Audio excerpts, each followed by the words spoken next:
And we live. Steve! Yay! Steve! What's... Oh, man, you're early. Oh, man, that... yeah. Does that happen to you a lot?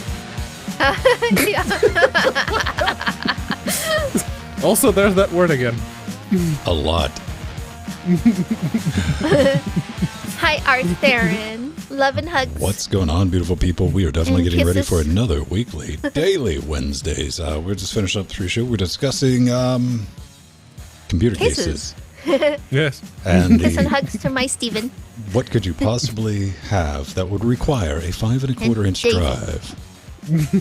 Daisy. I'm honestly at a loss. I have no idea. I was sitting. I genuinely put some thought into that for half a second. There's still Unless you want to do... There's going to be the, somebody that's like, no, man, no. I've got to burn my CDs, or I got to play by something. Somebody is going to try to do the mental gymnastics of why they have to have an optical drive in a case in 2020. They will. Give it a minute. It'll show up and like, well.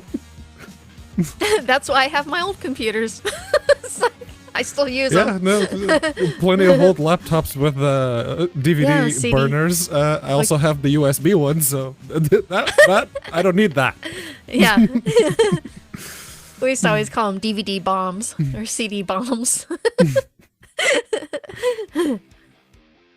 And no, unless you wanted to do something like LGR did, where you just get all of the custom 5 1/4 inch those front old, panel things. Yeah.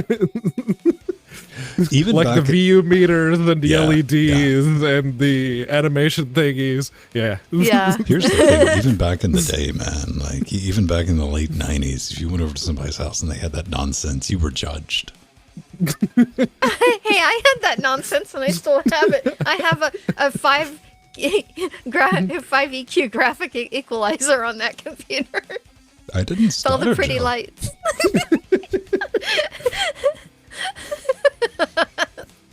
There were a couple of like CD drives that had the visualizer at the front. That was Yeah. it. It just made pretty bar graphs appear. That was all it did. Like a car stereo. Yes. Yeah, and that's exactly what this one was. What was neat about it is it had the most bling bling complex where you could do animations, and this is in the 90s, so it was kind of the first one where you could do little animations with it. Okay. It was a big deal in the 90s, and that thing cost me $200. See, that's why people judge you. Arthur, this is a new emoji cup. It's got a big tongue that sticks out. And rainbow poop. I think that's rainbow barf and rainbow, rainbow poop barf, and man. Do you know rainbow why? hearts.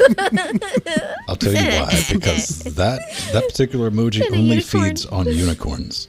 Yes. Yes. And this unicorn. Eats them. Now that I'm thinking about it, man, okay, if I could get a 5 1/4 inch drive, ultra wide SCSI 2 8-track player. Yeah. I do have a SCSI cassette deck. I think that would be trying to- hipster enough, man. 8 Like, tracks. They were never really a thing in Europe, so I can't visualize the size of an actual tape. they're like this big. I bought 2 or 3 when I came over here. I have like Led Zeppelin, but I don't have an 8-track player. But they're like big cartridges. And they have like cover art on them. Like, oh, that's neat. They're already yard sale. I'm like, I have those now. Yeah, Vin, I used to play mine at the radio stations on the cart machines. Yeah, I've ran into some antiquated carts. That's when you know that's always a good sign if you're going to be doing a morning show and you sit down and they still have a cart system. Just get up Yeah. and leave.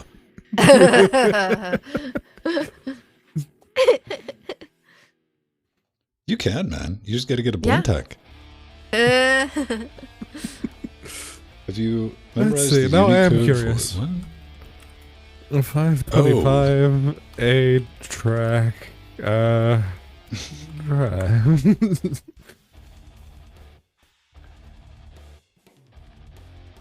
Do you ever do that, people? You do one of these weird, bizarre searches for something like that, and you find out it exists, and all of a sudden, you're like, no, all right, fine, now I kind of want it. Yeah.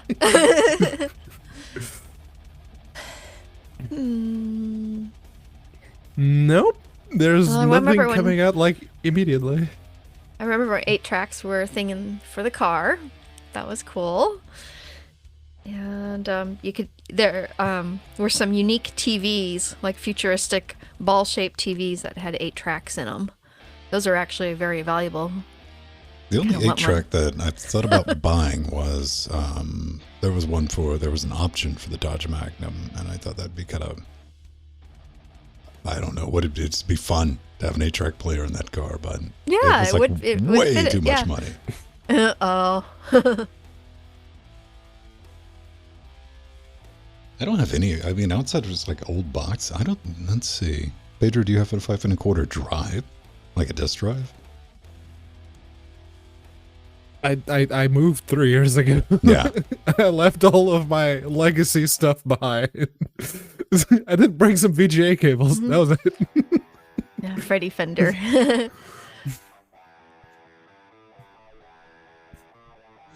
Okay, so that would totally fit 1/4 inch, 5 1/4 inch bay, but Yeah. no one's making one. That's Yeah. odd. It's. I'd be scared to like even prototype something like that because people would buy it. Yeah. Yeah. And you can get reliable 12 volt off of a SATA connector, so should be plenty. Oh man, I easily sell it, man. I put like a 12AX tube in there that doesn't do anything, and just just like a Make it Star easily plate design. accessible and tell Yeah. people that they may need to replace it Oh. once every 5 years. Oh no, baby! I'm gonna angle it like that. Put some LEDs behind it to backlight it to make it look like it's glowing. Charge $500 for it. Mm-hmm. I could sell that. Man, Well, the hipsters would be all over that. them and audiophiles, man.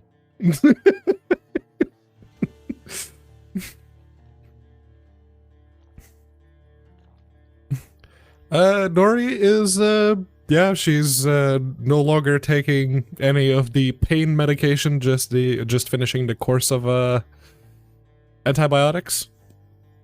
And yeah, once that's done, I'm talking about the internal power connector. That's 12 volt, just because LED fans and whatnot connect to it. What do you think about Intel? I like what Intel was trying to do with the motherboard, or what they were attempting to do. Oh, yeah, getting rid of the extra ETX. Yeah, just put. But then everything is on your motherboard. Yeah. Yeah. So instead of like the power supply going bad and something, your motherboard gets jacked up. You're like, oh. Something goes bad, it's the motherboard. It's always Yeah. a motherboard. I mean, it makes sense, like, as far as the, like, reducing efficiency loss. Okay, I like the idea. Yeah, you just have the one in and out. That's it. And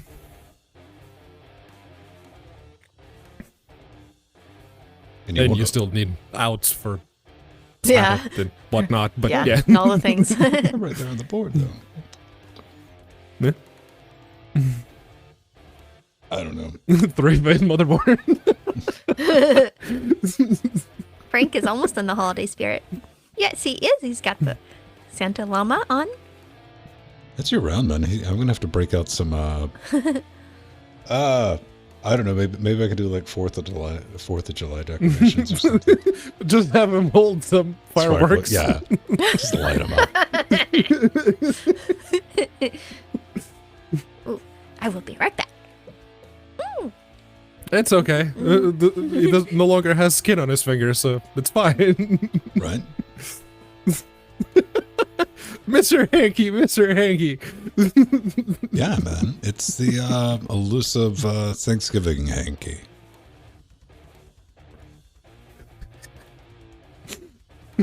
It's like Mardi Gras, Mr. Hanky, with the peacock feathers and whatnot.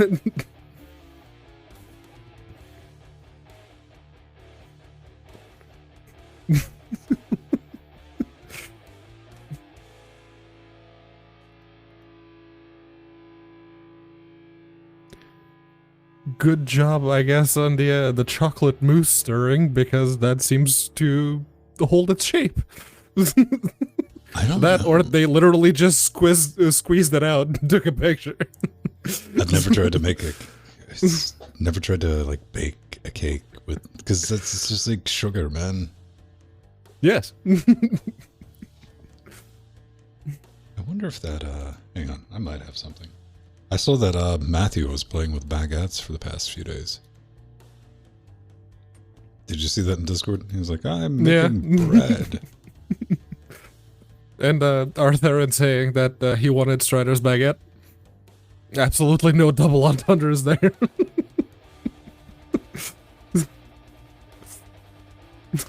If I'm going to be baking some bread, I'm going to do it right. All right.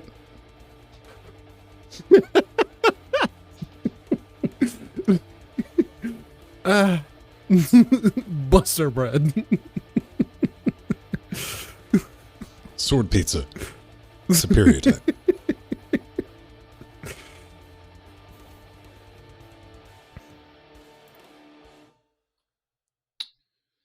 That's together. We'll be on way in just a little bit. I did manage to repair, or replace, I should say. I mean, it wasn't technically, well, the saddle was broken, but I replaced the bridge on my Washburn acoustic guitar and clamped that down, and it got the sandpaper out and made a new saddle for the bridge and that, and put it in there. And it didn't fold in half, or it didn't come undone, which I was very pleased with. I always assume something horrible is going to happen every time I string a guitar, period. Just prepare for it. I'm like, something's going to shatter, string's going to get me, or something like that. But no, everything worked out. GOT TV. Oh, man. Yeah, Game of Thrones, dude. Did you hear that they even, like, wrote books? Like, about the TV series? They haven't even finished them yet. Yeah. It's lazy. Apparently the last 2 seasons still don't have a book. Go figure. Why would you even bother reading that, man? I mean, they gotta get caught up with the show. Hello, Pennywise. What's up, man?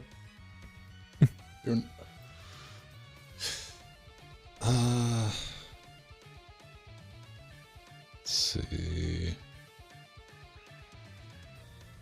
Let's get that together. And that's good. That's good. I really should have went to the grocery yesterday or today, but I'll go tomorrow. Yeah. Since I'm getting out of the house tomorrow anyway, I might as well stop in Tesco's. Combine it in one trip. Yeah.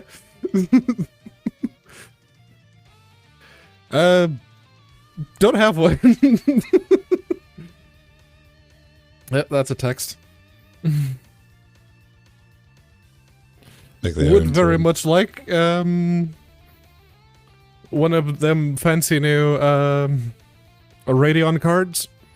Apparently they work really nice on Linux, according to Wendell. But yeah. If you want to see some next generation pixelization stuff, yeah, throw that in your system. Stream with that. I don't, yeah, no. I'm well aware that if I was going to get that, I'd lose NVENC as a possibility. Which is why that 3060 Ti, or whatever NVIDIA ends up calling it, is looking so very appealing right now, especially the price, because everything else is way too expensive. You can't get that one. I've already called dibs on it. Well, then I guess I'm milking this 1080 until the 3070 drops to around that price. Part of the reason I bought the 980 is because you had a 970. No joke.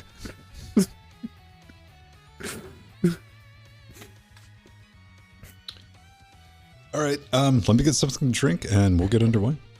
Okay. do. Yeah, no,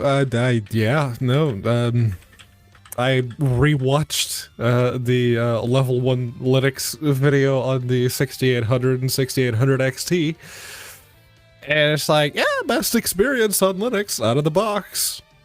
That's never happened before. Oh, of course, it releases exactly when we can't buy them. It was so nice to see Wendell so excited. I was happy. I was like, yay, this is the best release Linux has ever had out of the box. Yeah.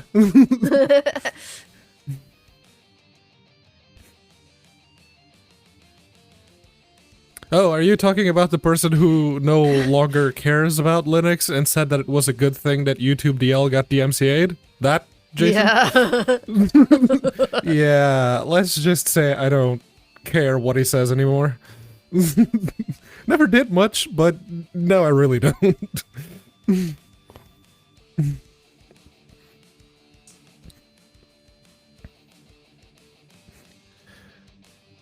Excited Intel GPU cards. That's player 3 enters the game. That's going to be interesting.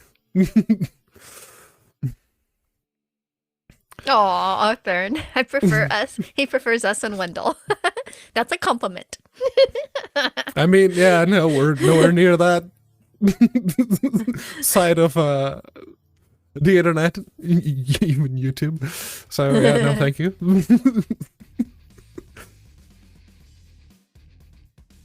But yeah, I guess AMD finally released something that's actually worth the asking price. But they decided to put the asking price at what the cards actually perform like, which is not... That's true, yes. Oh, hey, Inertia, how you doing? Pennywise, Free Jack. Yeah, Windar Bauer just gets his hands on a card and starts overclocking all the things. Oh, there's the shunt resistor. Where does this go? Oh, it goes to the 12 volt EPS. Okay. Shunt resistor there, and away we go.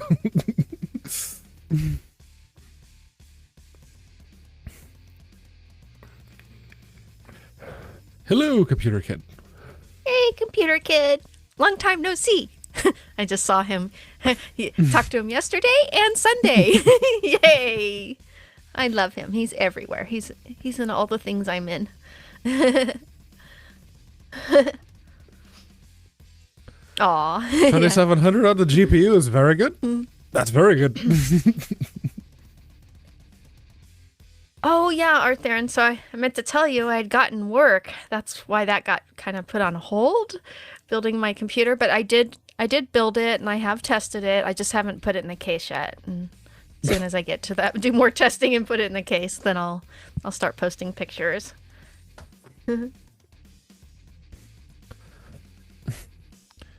AMD bows down and truly asks for forgiveness and shows a true leap into the pool, they can keep them. I think that's what they did. What are we talking about? AMD GPUs. What about them? The new ones. Apparently they're really good. And Free Jack is saying that until they bow down and truly ask for forgiveness and show a true leap for into the pool, it's like, yes, they are competitive. They're priced competitively too, which is bad because it's NVIDIA pricing. No. Yes, it is. That's right. I want them to sell them cheaper so they won't be in business. And that AMD can't make money. They need to go out of business.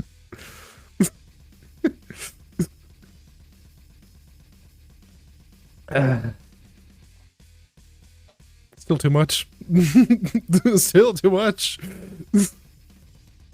I'm sorry, but the mid-range doesn't start at $500, or it shouldn't. Because it does now, but it shouldn't. Well, that's kind of a nebulous, like what they did. I like the mystery. Slow building out of like whatever it is you're on about.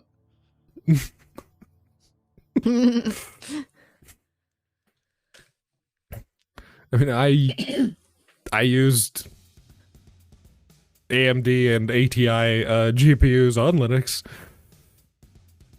for a long time, so I know exactly just how bad they were.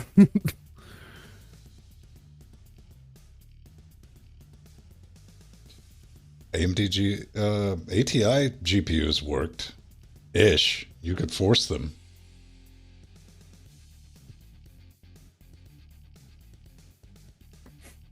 But I'm not going to pretend like ATI, like when AMD bought them, I don't know. I mean, it's always been crap. Yes. I think that on the software side, they've always been crap. And kudos, seriously, major kudos to the people behind Mesa and the AMD GPU shim, not the proprietary bit, the other bit. Those are the people who actually deserve all the kudos because, yeah. How many kudos do they?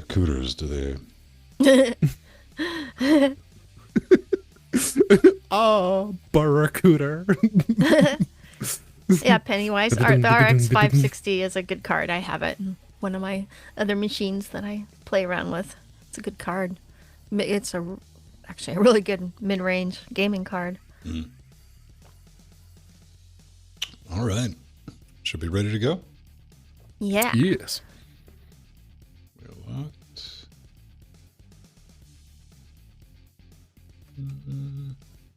All right.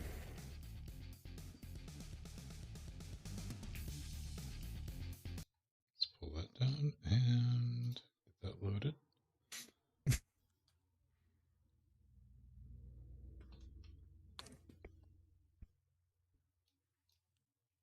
Good and good. Yes. All right. Let's do a show, everyone. It's the most wonderful time of the Wednesday. Wednesday. Hey, beautiful people. Welcome back to Linux Weekly Daily Wednesdays, where we can sit back, relax, take a look at some of the things, maybe just a little bit off-road, but always Linux and open source related. I am Vinstone. That is Jill Bryant. And over there, returning back from the dead Lazarus, Mateus, and everyone joining us at home, watching us live. All the fun stuff. What's going on, beautiful people? Anything new and exciting, Pedro? We missed out an entire week of your shenanigans, man. Not really. I mean, it's been mostly work in that. The Nori cracked one of her teeth, so we had to run to the emergency room last Wednesday. That's why I was not here. I do apologize, but yeah. that reason. very much took precedence. Yes. Yeah. So yeah, no, she's good now. She just needs to finish off the antibiotics, and then she can go to the dentist and get that fixed proper. Okay. That's all we're waiting for now. Right on, Joe. Yeah, so I've been doing lots of podcasting here on LGC and for Destination Linux. So I've been busy. Been talking a lot. Yeah. Yes, I have. Man, I get all my talking out of my system on Wednesdays and Saturdays. I'm done. I'm like, I'm just going to go back to being silent. Where's a good corner? But check this out. I've been playing around with a couple of things, man. I've actually decided to just like torch a video. I was working on a video for setting up the filters in OBS for just audio, your basic gating, compression, noise removal, and all that. I played with it, and I spent a day and I went back and listened to it. I'm like, it sounds horrible. Like, don't use anything inside of OBS for audio processing. It's genuinely bad.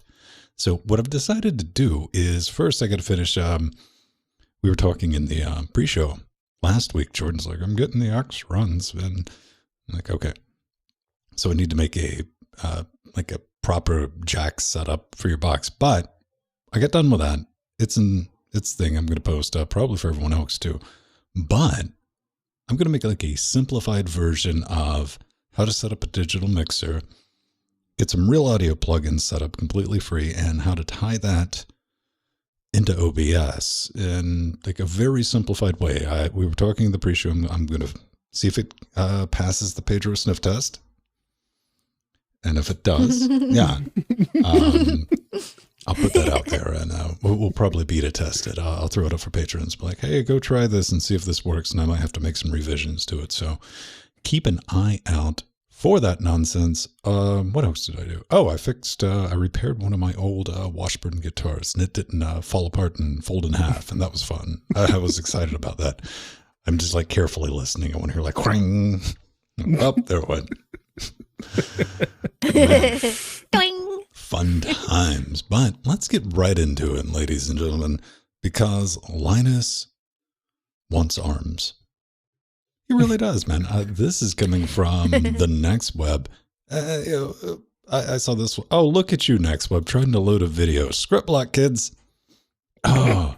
But, there's the new Macs out. We know you got the Mac Mini and the laptops based on the M1 processor. And Linus chimed in himself. He's like, I'd absolutely love to have one if it just ran Linux. Well, we saw that coming, right?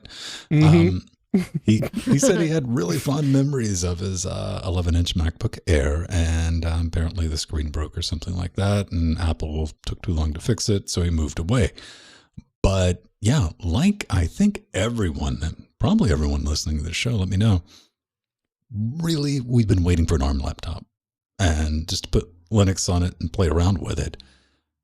Yeah, I want one, but I don't want to pay the Apple tax. What? There technically already exists one. Yes. I can put a Raspberry Pi in a laptop case too. We'll get to that later on, but yes. Here's an old one. I have two different versions, the Intel and the ARM. Okay, fine, you wacky kids. Let me revise that. I want an ARM laptop like everyone at home that you can use for productivity and do stuff with. Yeah. Okay, that's a bit more of an ask, yes. And I think in that case, the M1 MacBook would very much fit the bill, but even on x86, when Apple first introduced the T2 security chip, they made it extremely inconvenient to get Linux on it. And it took a while for people to find how to work around it to actually get Linux on one of those laptops. So assuming they didn't double down on stupid because they're Apple, probably it will be just as difficult to get I don't think so. Linux on one of the new ones. People, I've seen some tweets from people that were like, this is going to be doable. Like, oh yeah, it is doable. Yeah, I don't doubt people will find a way to do it. No. Yeah. What I'm getting at is I don't think Apple is blocking Linux. No. Okay, so on their device, as long as they haven't completely gone off the deep end and blocked everyone from doing anything. I could be wrong, but that's what I was reading from it. I don't think this is like the iDevice. This is going to be a bit more open. Okay, that's. I'm hoping. All right. I'm hoping. Hopefully, yeah. Like Linus, it would be nice to have a MacBook that just works out of the box with Linux, with everything, including the Wi-Fi, because that's always been an issue. But lots of us Linux users and developers run Linux on Macs. So this is a good ask, Linus. Definitely. It would be nice if Apple made Linux officially available on their Mac or official to install on the Macs, like Dell and Lenovo. Just makes sense. I think it'd be really neat. It's time. It's time. I know, Linus is definitely one of the people. He has very strict sound requirements, and that is a very big appeal you might not think about for a lot of people. Is we've just got accustomed to like loud shouty laptops, x86 laptops that are just the new Macs are fanless. Yeah. Yep. No. Beautiful and silent. I don't know. It's something we'll get to. What is Ubuntu Web Remix though? I suppose we need to thank Linux Nuru for bringing this to our attention. Because, it is a distro that tries to do the same thing that Chrome OS does, but it uses Firefox. Now, it's not developed Firefox into its own desktop environment like Chrome OS did, because they seem to be using GNOME. That app shelf looks very, very GNOME. But it is, yeah, it just does all the things that you would expect Chrome OS to do, except for running Android apps.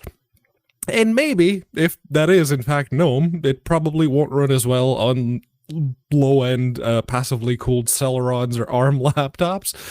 So that's a thing that I am still curious to see. I did download it, but I haven't loaded it up on anything just yet. But it is, yeah, it's supposed to be a bare bones-ish version that's just supposed to get you connected to the interwebs using Firefox instead of Chrome, which is interesting. It's an interesting proposition nowadays, I guess. Yeah. Well, this is awesome because, like Pedro was saying, having Firefox as the alternative for Chrome is really what we need on our Chromebooks. We need Firefox OS on them instead of Chrome OS. But it's so nice to see fast progress on the this Chrome OS alternative, especially because it just started in the summer, and that was when we talked about it here on LWW. So that's the neat thing about this is it does have it's got a website link to their app store, which is really nice, and they're curating apps right now. Experimental heavy emphasis on the experimental bit for Android app support.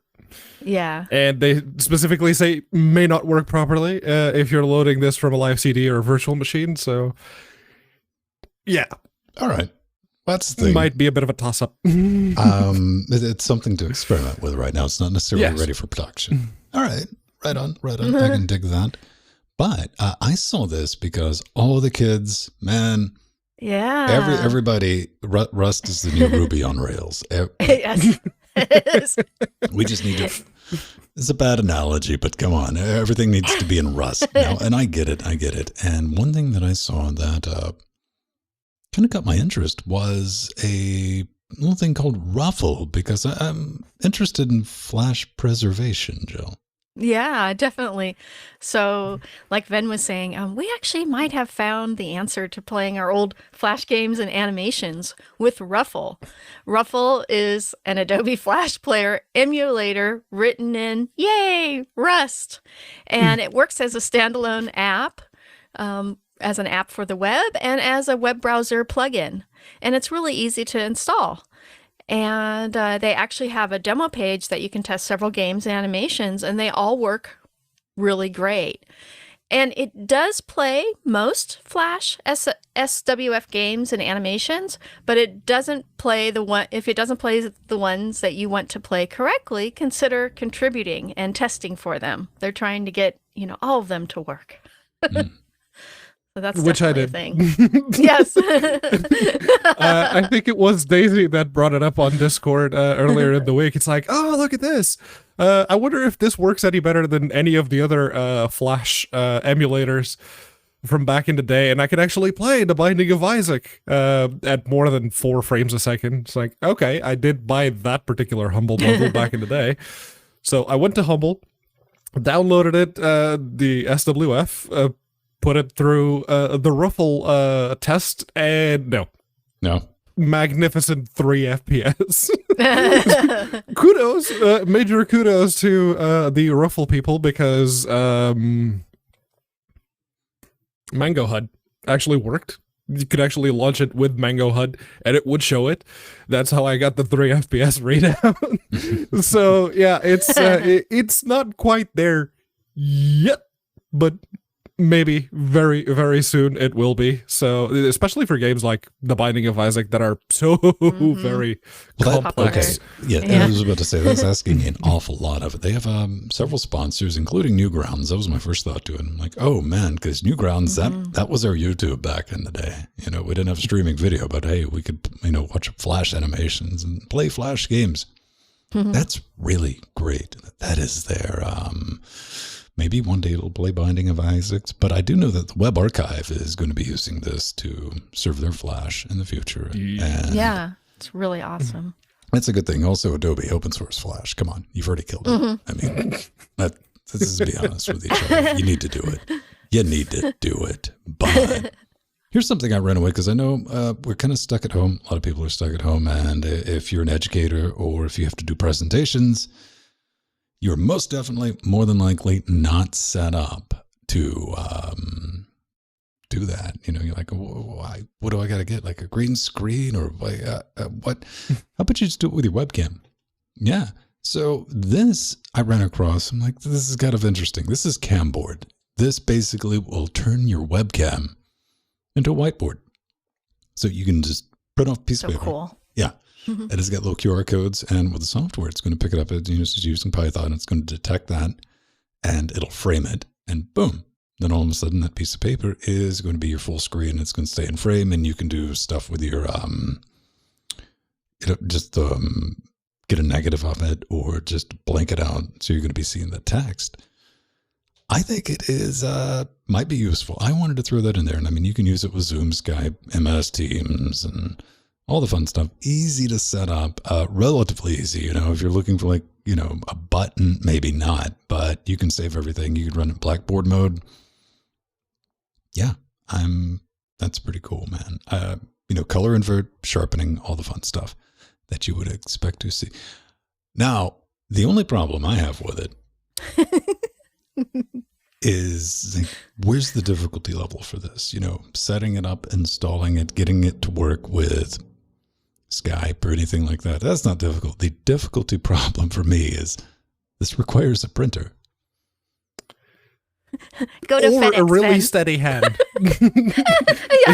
if you have a really steady hand, you can actually draw the symbols yourself. You just have to make sure that they're all about the same size that the camera recognizes. Oh, those are the markers that I'm looking for. So yeah. Yeah, Really FedEx, steady it's a hand, thing. maybe. Go to your printouts. That's where I take everything to get printed. Oh, man. Bit of a... well, okay, how do I want to phrase this? Adore 6.4 came out earlier this week, and about an hour later, Adore 6.5 came out. Why? Because they messed up something with the export. But it is here. This is the official 6.5. This is the DAW that we currently use to record everything at LGC. It takes care. I use it as my plugin host. It does all my mix minus stuff. But yeah, this is a hot new version. If you want to go play with it, you can build it from source as always. You can get it from your distribution if it shows up on Arch and all that fun stuff. Binaries available for backers as always. That's what I'm running. But the big thing in this release is the addition of support for VST3 plugins. This is great. I've been looking forward to that. I did notice that it auto hides VST2 plugins out of the box if it sees one that's, you know, matched with VST3. That caused a little bit of confusion, but there's also better handling of MIDI encoders. The generic MIDI support's been fixed. WebSocket.js supports that should now work with MIDI strips. And there's been several fixes for Adore and a Raspberry Pi. That's right. You can take a Pi 4 and turn it into a little mini DAW. If you're just like recording at home, you got like a guitar, maybe a vocal track. That's a cheap way to play around with it without having to set up an entire box dedicated for audio. I thought that was neat. I wanted to give it a mention. Deal with it. I don't think anyone's going to take you to task for that. Come on, Pedro, fight me on it. No. I will fight you on a great deal many things. In fact, I love arguing on the internet. Not that. Okay. Well, fine. You can argue with me about Pipewire because these are audio. This is the audio related segment. Fedora 34, there's a change. Route all audio to Pipewire. This is a proposal.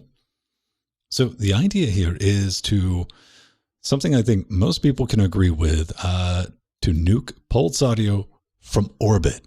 And all right, but this proposal, all roads will lead to Pipewire, and this would be really big for desktop users. I mean, looking to take advantage of your audio interface or just the confusion between like setting up Jack or Pulse or dealing with ALSA.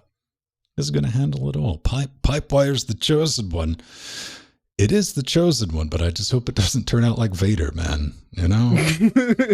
No. Right. This thing's going to need like 11 midichlorians or whatever you're supposed to have. Now, maybe you don't even know what Pipewire is. Pipewire is hopefully, it's planned to be the one sound server to rule them all. And you're going to be able to get support like a Pulse audio application. It's like, hey, yeah, I can handle your Pulse. Or if you get a Jack application, hey, I can handle it. A lot like Core Audio for Apple. A couple of things I was asked earlier this week, I think the mentor hit me up and he's like, yo, are you playing with this?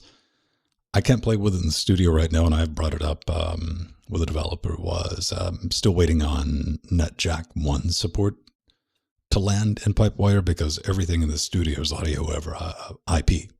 Minimize cables where I can.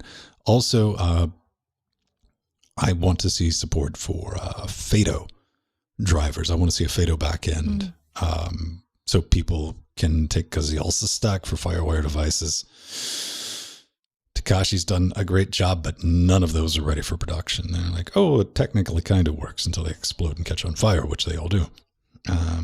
Yeah, this is very interesting. With even if you don't care, you're like, I just want to plug stuff in and it works. This is going to make your life easier. Actually have it remember when you plug something in, and it's like, I want this coming out of the headset and I want this coming out of the soundbar across the room. And then you make the accidental mistake of, say, plugging in a input and output interface, and it automatically defaults to the new device. It's like, yes. Seriously? Just and imagine having like a low latency. I was talking at the beginning of the show. I was like, yeah, okay, here's the basic thing. Monitoring yourself. If you're streaming, you want to be able to monitor yourself with OBS. Pulse audio is such a latency nightmare. Even on this system, I was just laughing. Like it was off bad enough to where, almost a full second off to where it just wrecks your ability to talk. That one. But out of the box, Pipewire, it's designed closer to Jack. And I mean, it has the blessing of Jack developers. And like, yeah, this is seen as the future of the software, and just having a low latency sound server is going to make me very happy. And I'm so happy it's going to be backwards compatible with ALSA, and because they're going to have an ALSA plugin that routes to Pipewire, which is really wonderful because there are those of us who run old apps that use ALSA and OS. So that PADSP, all the things. Yeah. So it's all going to be backwards compatible with all the things.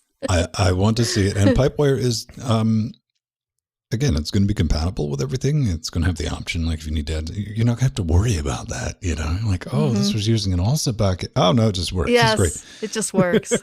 Nice. And Pipewire is something that we're going to need, not just for audio, but for WebRTC, screen recording, and all this other fun stuff in 10 years when Wayland's ready. So...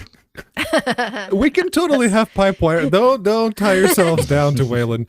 We can totally have Pipewire completely replace GStreamer if need be, long before Wayland.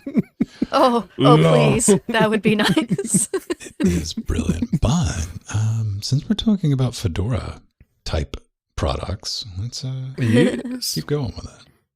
Yeah. So this next one is it's Flatpaks. They're not as bad as snaps. Still questionable use on the desktop, but at least they're not snaps. This is the first unstable release on the series leading up to 1.10, so says Alex Larson. And the big one seems to be getting the OS tree metadata and setting up the prerequisites for installing a Flatpak on a system will supposedly be faster now. They've done a lot of optimizations in the background and a lot of summaries of everything that it would need. And it also has the side effect of allowing people to only see or download a certain subset of Flatpaks. Mm-hmm. Let's say you have a distro that you only want to provide FOSS software with it. So you only see the FOSS Flatpaks, you don't see anything else. You can do that now without having to create a separate repository and having to duplicate the packages to that repository. Now you can actually see the metadata per whatever subset you define yourself, which is nice. It's actually really nice. Yeah, faster is definitely better. Yeah. Yeah. So, and something I was really happy about is now during a universal Flatpak update, Flatpak will now automatically add uninstall operations for end-of-life runtimes that are unused. And this will make it a lot more cleaner to use. Yeah, for not sure. taking up 10 gigs of just old Old, yeah, files. old runtimes that nothing is using. Yeah. What do you get against snaps, Pedro?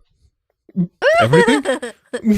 Come on, man. Live a little. Be a rebel. Let's go install some snaps tonight. I can set a laptop with just default Ubuntu and then wipe it afterwards. That's fine. Fine. Hey, containers, I mean, that is its thing. Someone's going to have to, again, they have to be explained to me on the desktop. I got to admit, for like trying an app, I think it's fine, but even if it's just for trying and it's intended for desktop use, app images. Yeah. App images, That's best my waifu. favorite format. no. But what about updates, Pedro? You can update the whole thing. It's fine. Yeah. Okay. What's G-Compress? Oh, this is awesome. Other than just being old. Yeah, Je comprends. it's 20 years old now, and it now is on version 1.0. G-Compress is a suite of educational software for kids that has been used for years in schools and in Linux distros that are used to teach children computing in third world countries. And it's on every platform, Windows, Mac, and Linux. And the big deal here is this new version has a new activity settings menu with a data set selection for more than 50 activities, allowing you to choose more specifically what can be learned on the activities. And there's a new analog electricity activity, which this is really cool. They've been working on this for a while. It teaches students how to draw circuits and run simulations. And it's a basic really, drag and drop circuit maker. Yeah, it's Hey, really, how long really, is that taking? Yeah, No, I look, know. this- I know exactly. This is great because you can show your kid this and wonder how you can feed into it. Yeah. Because at least when they start tearing your electronics apart, they're going to have some idea what they're doing. Yeah, and it's you're just nice. probably gonna have to point out. It's like that's the resistor.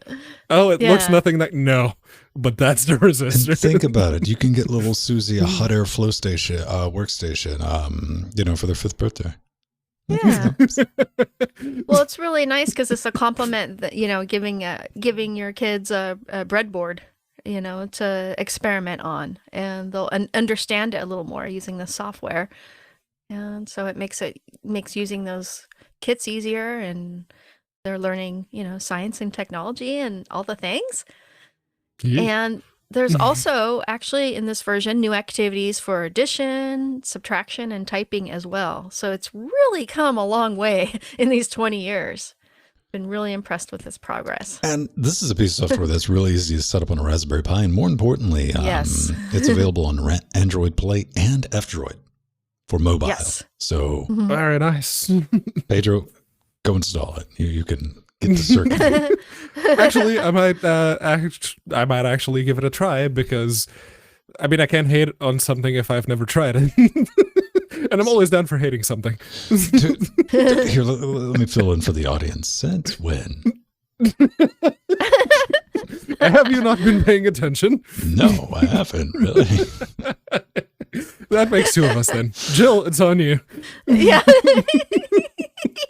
That's pretty cool, man. Gcompress.net. That's been around for a long, long time, man. Yes.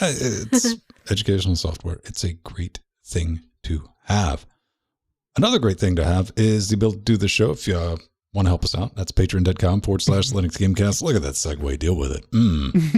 We got a bunch of membership levels and just a bunch of awesome people who help us do this. Loud, live, independent, commercial free, all that fun stuff, which is legit. And we get to make some cool educational videos of our own. Stay tuned for some more advanced audio stuff coming from me.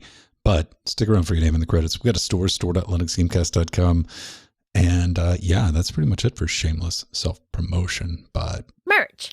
See, we Yes, got I shirts. have merch on. Linuxgamecast.com. I have the one, Shirts, the pink stickers, one chair mugs. shirt, and I think that I'm the only person with the pink one chair shirt That you know of? that I know of, unless Ben grabbed one. Ben did say he got one of each, so probably. Oh, I have one of everything. But do you have the pink ones? Yes, I have one of everything. Okay. Sorry. Oh, well, I have all the pink Not ones exclusive too. anymore.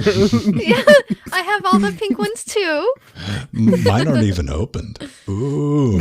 Ooh, see? collector's Yeah, items. mine are collector's items. Hey, I beta tested mine. You just Oh bought yeah, you stuff have the that was mug to ready, prove yeah. it. Yeah. All right.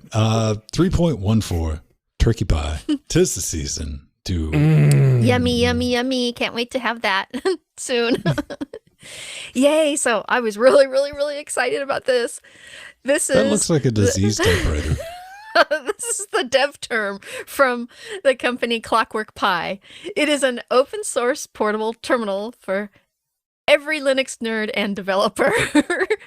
It's really cool. So for those listening on audio, it's an A5 sized notebook with a 6.8-inch ultra-wide IPS screen and a Clockwork Pi mainboard. And it's so geeky and retro. And you can actually pre-order the kits starting at $219, and it's supposed to ship by April 2021. Very good there. It's very impressive. That's a bit of a price. It's actually good considering you get their Clockwork Pi and the IPS screen. That's kind of an expensive piece of kit there. Okay, all right. Yeah. But yeah, no, you can And tell all the it's one of parts. the it's one of the Clockwork devices because it's got the two little knobs on the side. Yes. We mentioned, I don't know if we actually mentioned it on this show or if it was on Linux Gamecast or at some point in between. We talked about those game shell cases for the Clockwork Pies. It's like, why does it have Frankenstein twirly bits? Yeah. That's. Oh, and so true, Chickling. I'll tell He you says what, in hang chat, on. reminds me of a TRS-80. Pedro, Model I'll tell you 100. what, because I have those one Frankenstein kits actually exist. How's that pre-order going? Yeah. Still waiting. 2 months. Yeah, it's the 25th now. So 2 months. It's been over 2 months. Never again. But So, this is awesome. yeah, Like that's neat. I could see somebody picking up Yeah. one of those, just to have it, or also just for the challenge of putting it together. Yes. That'd be great. I can see this appealing to the cyberdeck crowd as well. Oh, It's got that definitely. same. It is, and Style. being able to look at it, I'm like, and that's something you could put together at home without, really having to. It doesn't look like you're gonna have to break out a soldering iron, so it's fun Yeah. to do something yourself, put it together. Like, it's great. And, if you want to have the look of a classic portable computer of yore, there we go. And it's not too hard to put together. So, Tinkerboard 2, Asus, along with everybody else, since the original Raspberry Pi came out. I'm like, we can do that too, you guys, but they always seem to mess it up somehow, Pedro. Yeah, so Asus had released a Tinkerboard back in the day. It was an interesting. It's like, oh, you can do that. We can do that too, and it wasn't great. And now they have the Tinkerboard 2 and the Tinkerboard 2S. There's they both use the exact same SoC, which I'm like, wait a second, the Rock Chip 3399, huh? Where have I seen that before? So yeah, no, I totally got one of those, and it's got 2 gigs of RAM.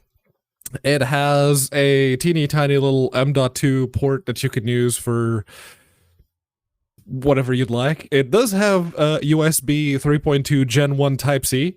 Try saying that 3 times fast. And 3 USB 3.2 Gen 1 Type-A's. So yeah, it uses an actual barrel jack for power. It doesn't use the Type-C, even though you could totally use the C for POW, but whatever. There's dedicated barrel jack for that. Full-size HDMI, full-size Ethernet port, and 40-pin GPIO. Very much in the exact same form factor as the Pi, so that will immediately look familiar to everyone. And slight correction, 4 gigs of LPDDR4, not 2. I was looking at the Tinkerboard 2 right above the 4. I'm sorry, Peter. It sounded like you said not 8. Yeah. Yes, no, not 8. No, 8. Aw. Toss it. I will not have that in my presence. But yeah, it's the exact same SoC that's in the Pine phones and the Pine tabs and the Pinebook Pros. It's that one. Okay. Well, at least there's a bit of an ecosystem for that then. Yeah, there is. There's actually a lot. I was looking at the Pinebook Pro forums to see what kind of shenanigans people have gotten up to, and people have gotten a lot of stuff to work. It's kind of impressive. That's pretty good. What do you have against barrel jacks? Or would you be happier if they had like rhombus jacks? I'm talking about more of the form factor because, you got the Pi. And then you have something that's the size of a USB port, but it's just for power. But you think about it.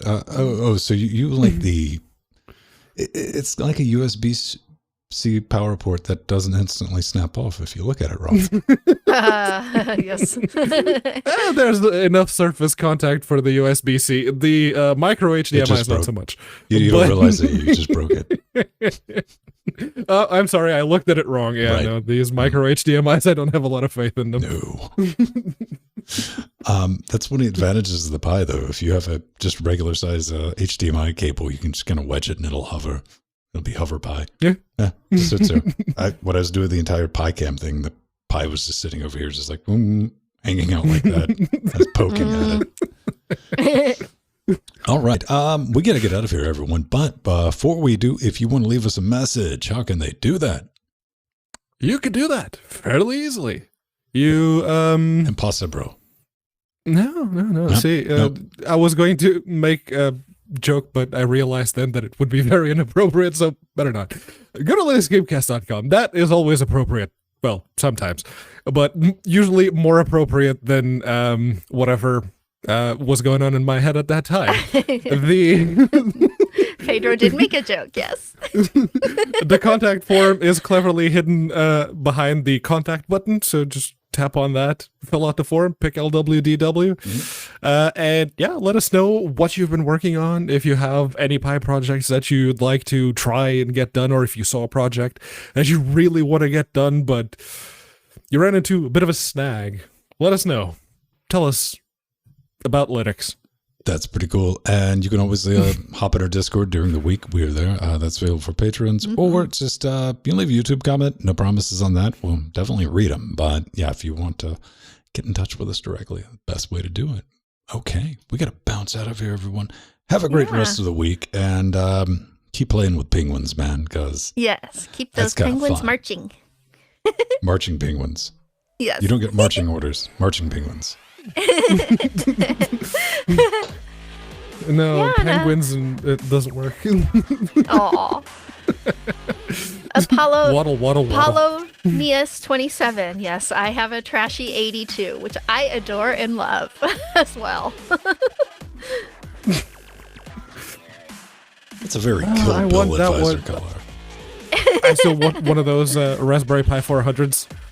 Yes. I want one with 8 gigs. I'm supposed to get mine in at least 3 or 4 days, so that's good. Happy, finally.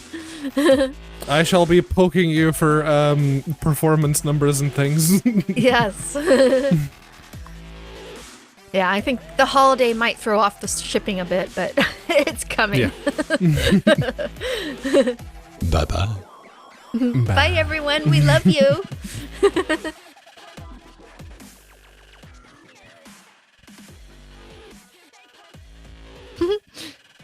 Art Theron, 2 dudes, 1 dudette. Does that? Yeah, there's no Rohit to go 5 dudes. So Yeah. He be working. Caught the end of the stream. That's the best time. You're like, oh, I had enough of that. Yeah. It's like none of the fluff. Kitty Pydora. Aw. All right. Oh, we made it. We did a show, everyone. Yeah. A thing happened. We stretch. did one total thing. Yeah, I got a stretch. I'm always careful.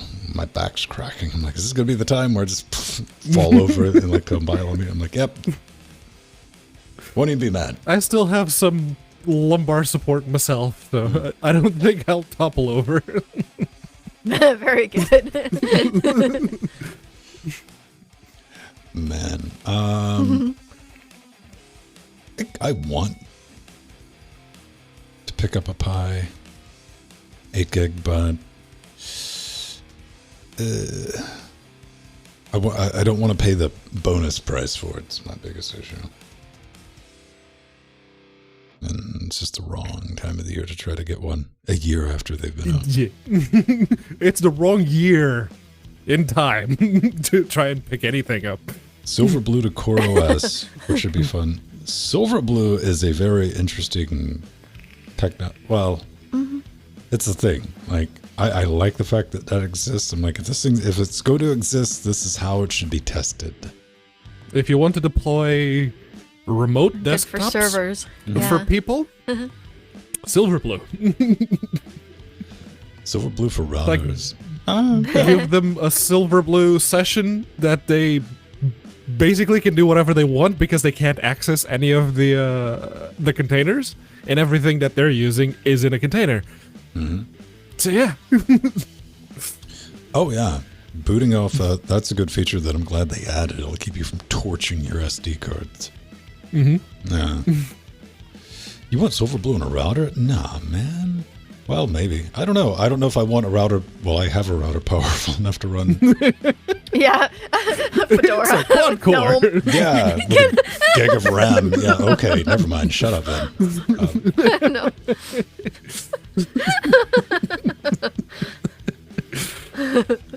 The average person, a sane human being, might not.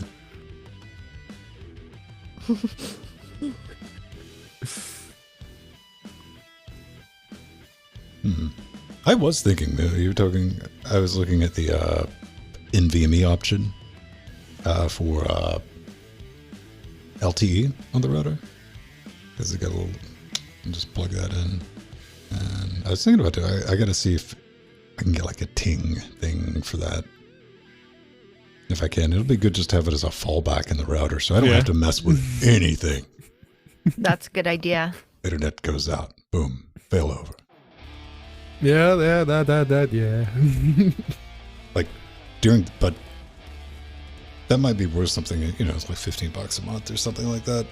Just to have it as a peace of mind for live streaming. Like any other time, I normally wouldn't care. It's great. Good idea.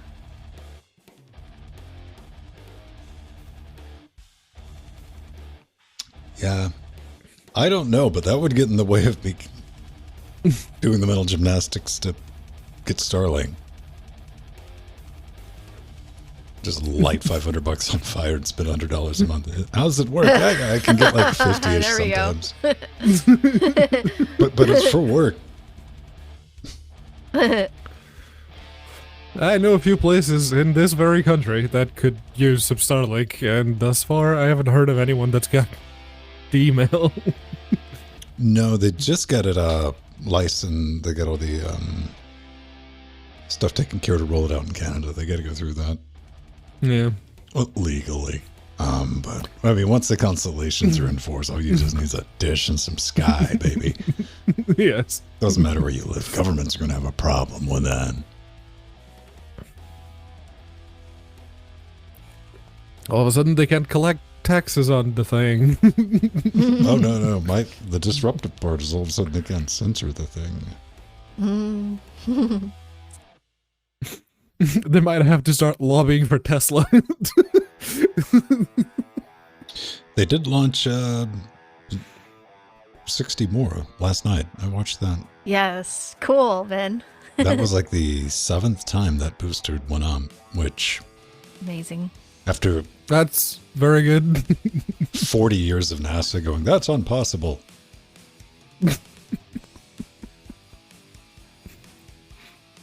I mean, if they faked the moon landing, you'd think they would have been able to. I couldn't get through that. I'm sorry. No, that was the problem, and they didn't have the budget after they'd spent all the money on the moon landing, the sound stages and everything. Yeah, and hiring all the people to play rocks. Oh boy. Rock costumes are expensive, man. And you're like, oh, that explains why there were so many Dwayne Johnsons on the moon.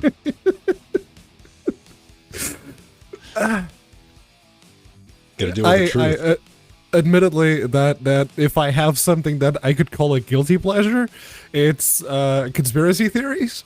Every now and then, Yeah. I'll watch a video of someone just exposing some conspiracy theory. Right. The once, that's it, and then my faith in humanity is completely crushed, and I can go back to being my usual antisocial self. My favorite one, man, was because everyone's doing the, like, they're trying to please the YouTube algorithm with the crazy thumbnails, and this one looked so over the top, and it was like flat Earth exposed. I'm like, oh, this is gonna be. But looking at thumbnails, like, this is gonna be fun. Somebody's gonna have some fun with it. And I was about 3 minutes into it. I'm like, this guy's for real. Oh no. I thought it was like a fun parody video by the thumbnail. I was like, oh no. Or it's not flat. Moon's flat. That T60 Lenovo, is it the 32-bit or 64-bit? Does Lenovo have like a T800?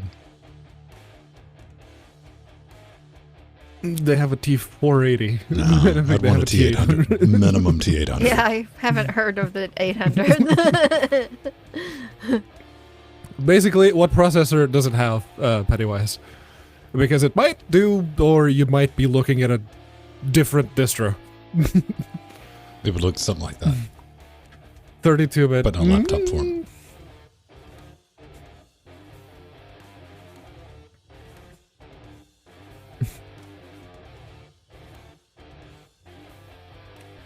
So true, Steve husband. I still get some mileage out of that. All right. Yes, he loves.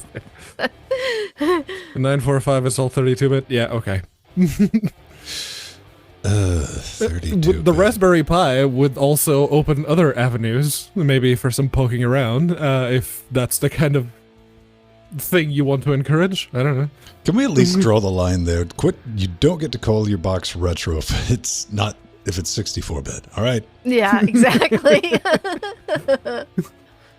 It's my Retro Athlon 64 gaming rig. Get out of here. My old Yeah, you Athlon. probably go with Puppy. It's Puppy.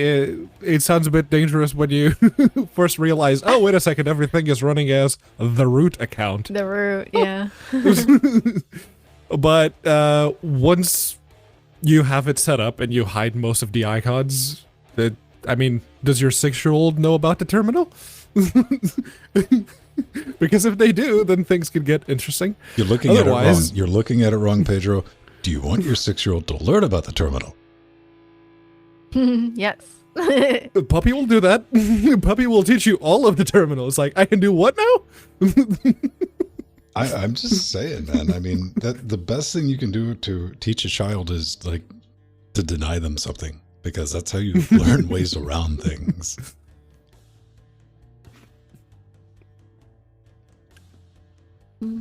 But yeah, Puppy will make it very easy, and the most recent version is compliant with Ubuntu 2004, so you can install all the debs, so you get access to all of that software.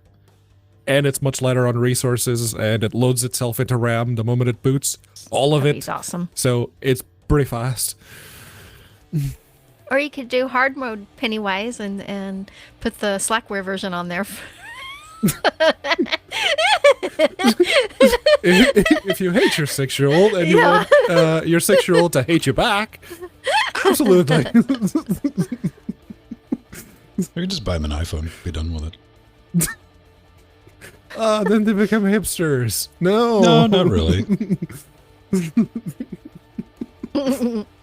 You're not born into the hipster. That's something you have to learn.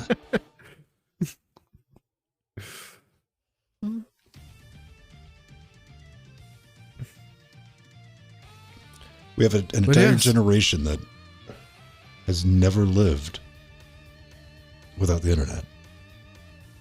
Always online connectivity. Yeah, Pennywise, yeah. Yeah, no, a lot. I can imagine not just younger people. I can imagine some of the older people nowadays if they lost internet connectivity. Ooh. Well, you just think about it. I mean, the internet was something you used to say, oh, I'm going to get on the internet. And you weren't joking because you were not connected. I mean, yeah. You had to It took a while. It took work. You certainly were not out and about with the entire collection of human knowledge in the palm of your hand. Yeah. Readily accessible. I mean, that wasn't a thing, but people have their entire life. That's just been there the entire time. It's more powerful than any computer you ever had in the 90s. Yeah. Oh. This is like, I couldn't imagine like teachers have to step up their game, man, because you can get fact checked. It's real time. People go, hey, where are those towns Some located? people still use dial-up. Yes, I do live in the UK. Some people still use dial-up because they don't have any other option. Well, there's got to be at least 3 people that willingly like, no. The internet sounds better over dial or something. Yeah, Ventrilo's acting up. Yeah, no. Yeah. Use AIM or I guess Pigeon. It's in beta right now. Ooh, we should probably get started on that. You can still use ICQ though; it's still around. I was logging into my old ICQ. You got to imagine anybody actively using ICQ at this point is just up to something nefarious, and they want to stay under the radar.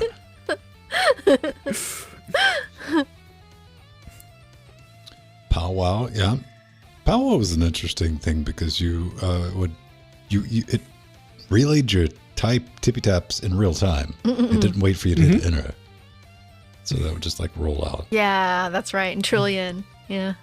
I remember trying to get Trillion to start with my MSN Messenger account when I started poking around with Linux. It's like, oh, Trillion. Okay, this supports MSN. Oh. Hey, Steve, it's the day before holidays at work. Do they just like make you guys watch old movies? Is class out of session? There's like, here, watch a holiday story or something. Yeah, no, the Pigeon does use all the RAM. It's using that newfangled GTK thing. It's no, you really don't know.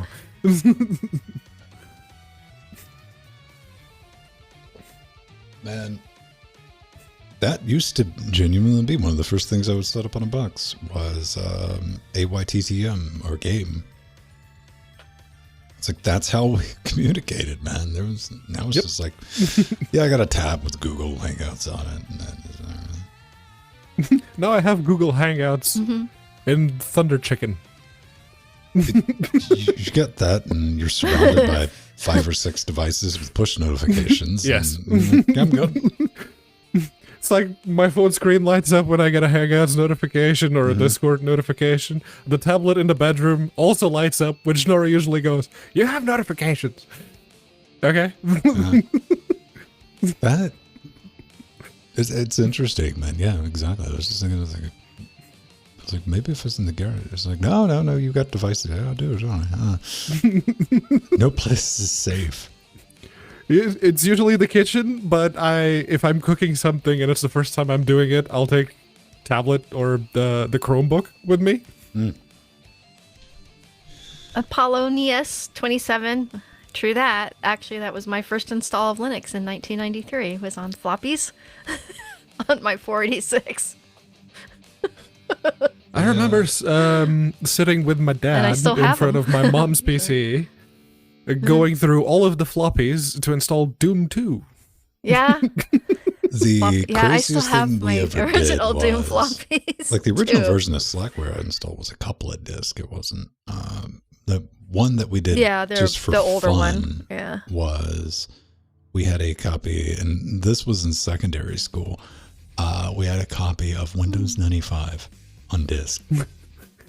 Just they'd shipped it to the school for what I guess is part of like whatever package they had, and we found it had never been opened, and we're like, oh, can we make this a project? You know, we were looking to get out of work. We just want to sit around, and yeah, we sit there, and it took a few hours of feeding it disk. All the disk worked. It worked. We got it installed, but it was genuinely, was it 3 1/4, 3 1/2, whatever, and yeah, that installed Windows That was 95. the thing. Mm-hmm. Yeah, Apollo, I do not think miss the original. This is before the 1.0 release. I think it was only 20 floppies that I had to download on my brother's BBS. I had to leech all those floppy images. But I was sister, so I had unlimited leeching capabilities. Yeah, it's good to know the the web admin. Yeah. Jazz drives were highly reliable compared to my iOmega that 1 gig Spark thing. That just, of course, I bought one, and Yeah. the entire run of them had to eject They had trap issues. Yeah. and then they went out of business, and iOmega bought, and I just like whatever. I just packed it up. Mm-hmm.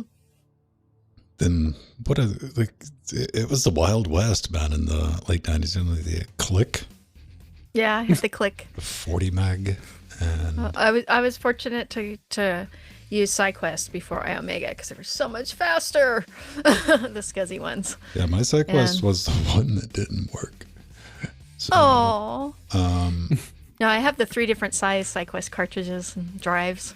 I used that's what I did. I used to have to, some of my first commercials I did for TV.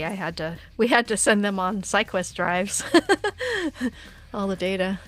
It was insane. Yeah. Oh, is that a new Gamrus? what? There's a new version of Gamrus. Whoa. GamerOS. Oh, Yeah, he I talked to the developer. the not too Libretto. long Could you ago. get anything to run on it? No, see, when I first started it, the first Hey, time I Pro, started hey, it, the Pennywise. DualSense didn't even start. Just ask it if it launched a game, but I knew I was recognize going to it. get a story, so everyone sit back. But no, I started it, and it's like, warning, no assets found. Try using the online updater. Okay, where's the online updater? Went to the Steam forums. Oh, we removed that because it has to, all the different cores have to come in through DRM. There goes my interest. It just started out Oh, to I'm me, so and sorry, I Cody selected the Dragon Rude. all the cores that I wanted. I didn't have anything to test with it. No, for me, it just complained that it couldn't find anything. Couldn't find it. Oh, yeah. Apparently they fixed that because I tried it before the show, and I mean it launched, and you could select all the Maybe cores. fixed now, yes. I tried it yesterday. That's one of those. Yeah, this is early access. How long have they been releasing Linux software for? Because, okay, it's all contained in an app image. How'd you mess that up? It takes skill, man. Skill. It's better than the Golf with Friends creators. It's like, yo, this online multiplayer, I'm not the only one having issues with it. Like, have you tried disabling VSync? I mean, get the hell out of here. This is after they say, disable What your did you file." do to Unity? Man.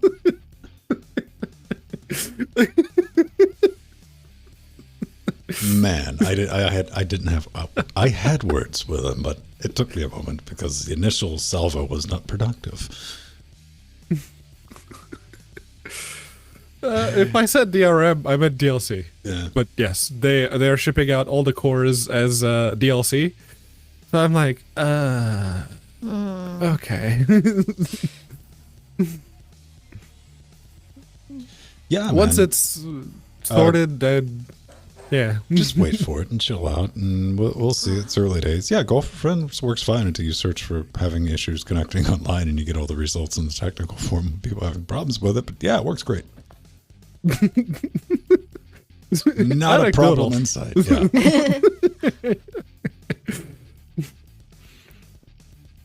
No, it's currently running on 2004. You should install Sulfur Blue. I'd rather not, deal with containers to load my games. I'm still having to deal with the Steam runtime, so there's that one. Well, I mean, what is Steam's boiler pressure vessel, right? Yeah. Huh. The soldier runtime, it's all containerized. But yeah, I will, once I change, I have to actually take the Steam box apart because I need to fit this fan behind the custom fan grill. Why? It's one of the Noctua thin fans. Nice. Let me see if I can rephrase that. Why?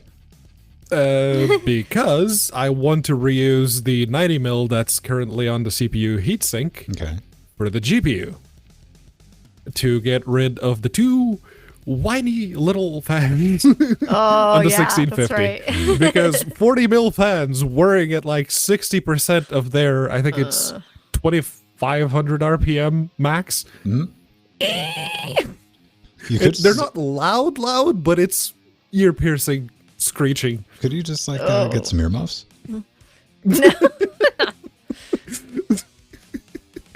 I could, but it's with this, and the only thing I'm missing right now is the support bracket for the 90 mil fan on the GPU heatsink itself. What gauge zip tie is that? That's the final, the last resort, as it were. If I can't find, because I know they exist, I've seen them before, like special brackets for low-profile cards, so that you can mount bigger fans. I've seen them. I need to find them. You could 3D print that. I don't have a 3D printer. That's what you need. But yeah, no, if I find at least the projects for those, then I can ask someone on eBay with a 3D printer if they'd like to sell them for me. All right. We'll hang out until 4:30, so we got a few minutes. What are you up to this evening, Jill? Oh boy, I do want to go for a walk today and get some lunch. Do you think Steve's going to be home at a reasonable time I after he's think done so. watching movies? Yeah, I think so. I'm looking forward to that. Yeah, I did my stretches this morning, but I feel like I need to go for a nice brisk walk.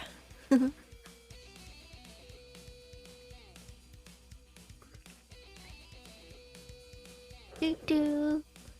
Yeah, I don't have anything here that makes a terrible amount of noise. It's reasonably quiet. Considering I'm surrounded by 5 computers right now. Especially the optiplexes. Well, here's the thing, though. Those are designed to be quiet. That was part of the fans actually spin at a reasonable speed. They're office PCs. Yeah, I gotta feed our kitties. They're office PC. But yeah, that's the thing. It's once I get the noise from the 240 mil fans to not be an issue anymore, then yeah, the Steambox Mark 2.1 will be done. Nice. And then it's just a matter of getting a processor, because I have that APU in there, but there's an IGP that's not getting any use. So getting an actual proper CPU without the IGP would be very nice. I'd love a 3300X, but you want to talk about unicorns in the world of processors? There you go. What about reasonably priced Gen 2 Threadripper CPUs? You won't talk about unicorns. That's a different kind of unicorn. No, I did realize like I want to buy it. I don't really need it, but I think next thing I'm going to pick up is like Golden Age makes a rack for their gear, and I'm like, so you get them. Because it's like you can stack. I'm like, but if I get a rack and I just have one thing in it, I'm like, I see how this plays out. Okay, I get it. Yeah. I get it. So, man, I have it now. I can use it. Yeah, I mean, that looks lonely in there, just sitting in the 19-inch by itself. I need to put something next to it. It needs more friends. But outside of that, I think I might buy that for myself. But that's just an ease of use type thing. So, because it's like way back here, like down on just a generic rack. But I don't have to play around with it too much. And Aura, yeah, I'm not going to be getting... I'm good on CPUs, man. Like, all my computing I do around the house is just done on tablets.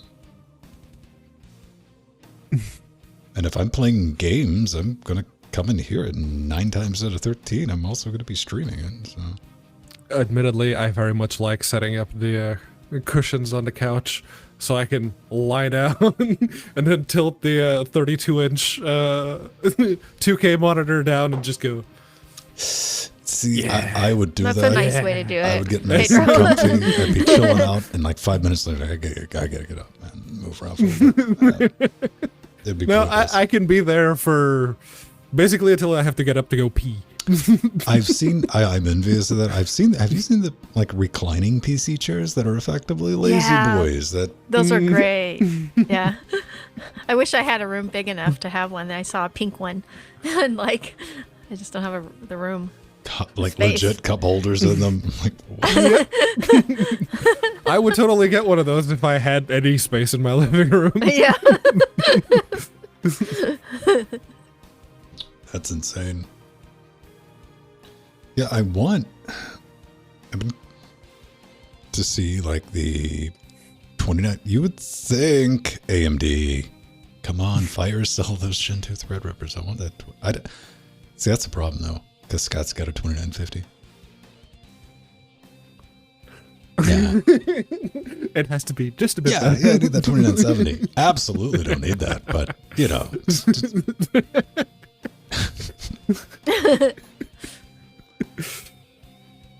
I don't really have I mean, let's be honest, man. Like even the audio, but like a 1700 was going to play your games just fine. Like unless you're what 1080p, maybe 1440 might be pushing it. It depends.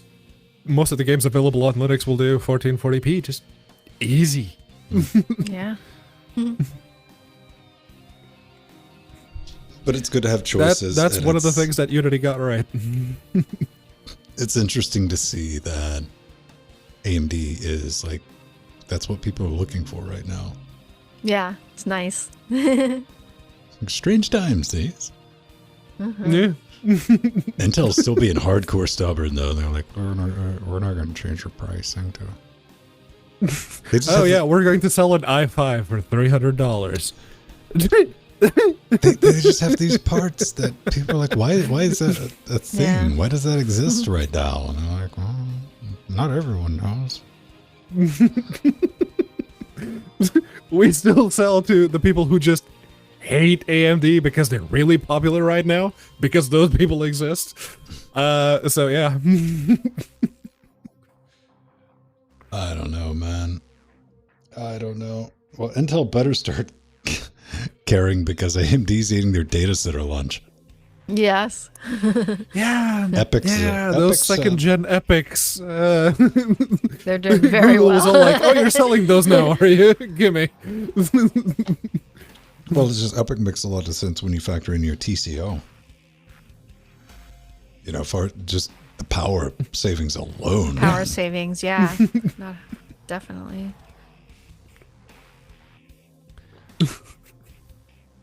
I don't know. I would really like to have an 8K monitor. Not for gaming, but I'd really like to have an 8K. Yes. I use a UHD monitor, not for gaming. That's why I specifically went out and looked for a 144 hertz 2560 by 1440 monitor. It's TN, but if I'm sitting at this angle, it looks fine. I mean, I like my 43-inch monitor, but I love it. I'd be happy with a 43-inch. I'd be more happy with a 6K than I would a 4. It's all about how much stuff I can stack on the desktop for doing the show. Again, specialized use case. Yes. Yeah.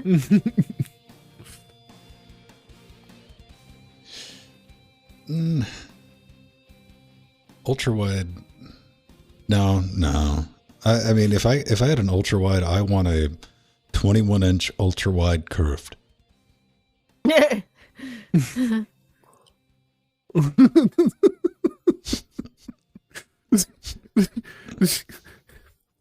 Get some straps to support your shoulders and then just hang it in front of your head. There. I can stick my meat face right up in it. Be like,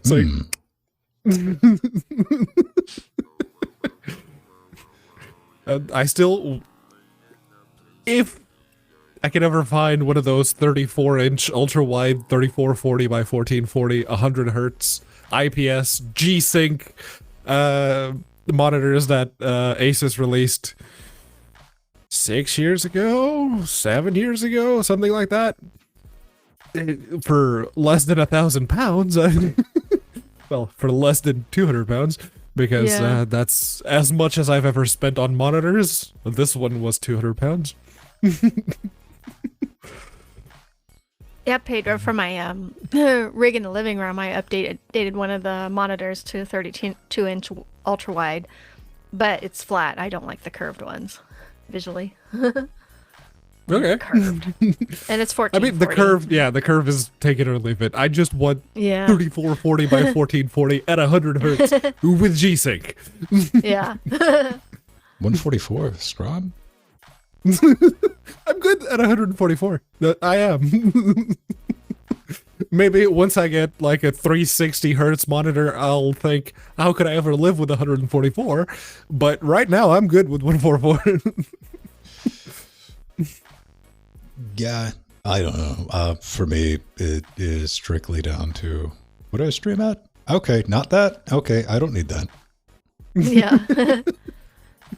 And I have my ultimate setup with my Ultra HD 43-inch, like Ven has, and then two 1440s on the side. It's more space visually than the ultra-wide curved ones.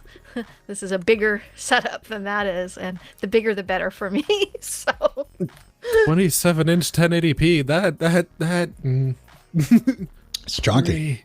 no. Yeah, them some big pixels. I bought I had a 30-inch Dell. This was years and years and years ago because everyone thought it was a pricing error. And we're talking 10 years ago when 30-inch monitors were just huge. Ludicrously expensive. And was that Dell, an ultra sharp then? I couldn't tell you, Joe. It was a Dell monitor. I'm doing good to remember the name brand of it.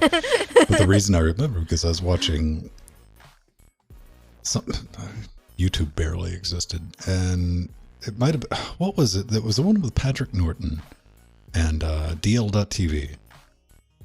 Oh, yes. It might have been Robert Heron and Patrick Norton yeah. after they did Screensavers. And yes. they were, and I was watching that, and it was like $800, which was less than like $2,000. It's like, yes, and I bought one. I didn't like it. It was too big. Things have changed. Yeah. I remember when he was, giving tips on which ones to buy. But we all thought, like, the internet thought it was a pricing error. And, you for a couple of weeks, you could just go buy one. I'm like, okay. And it's like, nah, I gave it away. That's what I do with stuff. Like, I don't need this. Yeah. So I have an old 30-inch TFT, but it's still a beautiful monitor. Yeah, I love that monitor. Actually, I still have it. I had the first flat screen display that I had was a 5x4 Sony TFT. It's chunky. It wasn't, big, thick. CRT sized, but it was thick. which also meant that they could actually fit some really nice speakers on the sides. But the 1280 by 1024 resolution, that was amazing. I loved it. 1280 1024, man. I distinctly that's a remember nice- the first, what I considered a big screen flat panel was 23 inches, and I got a great deal for it. It was like $800. And I remember 23 inches too. I mean, barely bigger than these. And I remember putting that on the desk because I just went from a CRT monitor and going, this is going to take some time to get used to. I have to follow the cursor 23 inches around with my hand. Because I was so, you're so used to that confined 4x3, and nowadays it's like laughable how small. Yeah. There we go. There it is. One reason I still love that 30-inch monitor was 1920 by 1200, which is still the ratio. I just love that resolution. Still do. They have some, I mean, you can do a monitor like that completely flat. You just smash all the electronics in the bottom of it. A couple of TV manufacturers have those out, like wall TVs that are effectively just the film. Mm. And there's the side profile. Ah, yes. Chunky. Yeah, that's. But back in the day, compared to a CRT, But it's still Yeah. working, probably. So. My little brother was still using it for a while, but then he's like, no, I need something that's 16:9. It's like, you heathen. You're my last hope.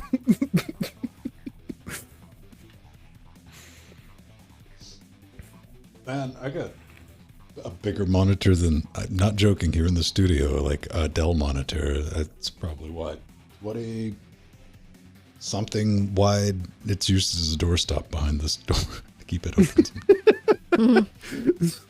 That's the only reason it's in here. That's because it's got that big, heavy, slidey, rotaty base on it. That's heavy. Like, there we go. Oh, we have a bunch of those in the basement at work.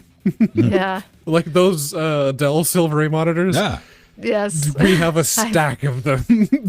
I've got about That 6 or is- 7 of them myself.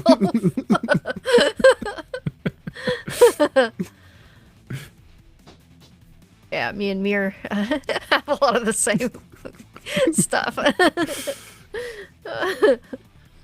There it is. Yep. Yep. And they're That's a- great because you can that's put a it in 1610 portrait. though. The one that Mir posted is the 4x3 one. Yeah, they were heavy too.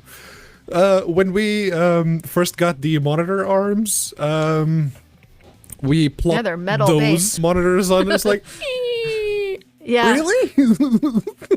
I like how they have the spring in them too. That you actually feel like it's in place when it doink.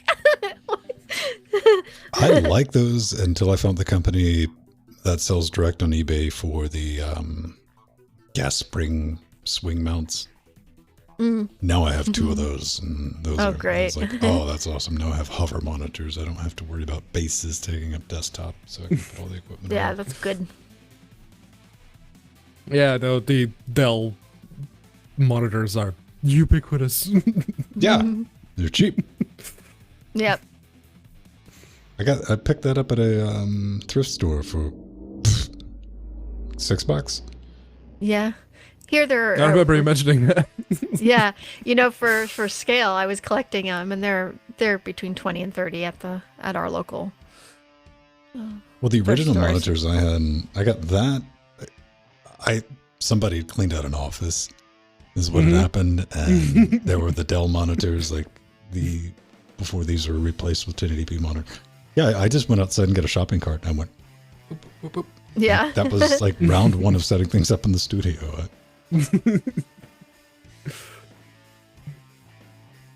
Actually, I need to go into one of the other buildings in Capitol Park because one of the businesses has removed their branding from the front of the building. And I can see into their office, and there's some think stations there. Oh, It's like, I love these stations. do you wanna part with one of them? Is that what you're I saying love to yourself those, as yeah. you're trying to jimmy the door? It's Capitol Park. Everyone knows where I work because I'm basically one of the 3 people going into Victoria House. All right, beautiful people. We're over time. I got to make a podcast. Everyone, have fun. Rest of the week. Jordan will be back tomorrow with something. And a happy Turkey Bird Day for those in the U.S. Yeah. Since it's going to be a holiday, I don't know what we're going to do Friday, if anything. I mean, I'll definitely stream something. We might have a group thing, might not, because a lot of people are going to be doing something else. So just keep an eye out, everyone. And something Brawl Friday. yeah, there you go. Consumerism Friday. There we go. Fine point on it. Yes. All right. We'll see you then. Bye, y'all. Love you all.